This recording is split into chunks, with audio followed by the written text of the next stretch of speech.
Hi friends, నేను మీ నెల్లూరు లక్ష్మిని.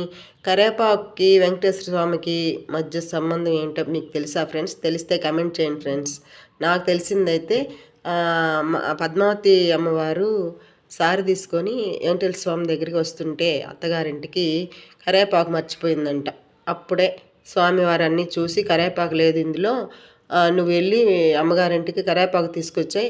అయితే ఇందులో ఒకటి ఉంది ఏంటంటే, నువ్వు సంధ్యా సమయం దాటే లోపల వస్తే సరే, లేకపోతే నువ్వు ఎక్కడ ఉంటావో అక్కడే సెలవైపోతావు, అక్కడే పూజలు అందుకుంటావు అని చెప్పారంట స్వామివారు. కానీ పాపం అమ్మవారు తిరుచానూరుకి వచ్చేటప్పటికి పొద్దే పోయిందంట, సూర్యాస్తమం అయిపోయింది. ఇంకా అక్కడే నిలబడిపోయారు.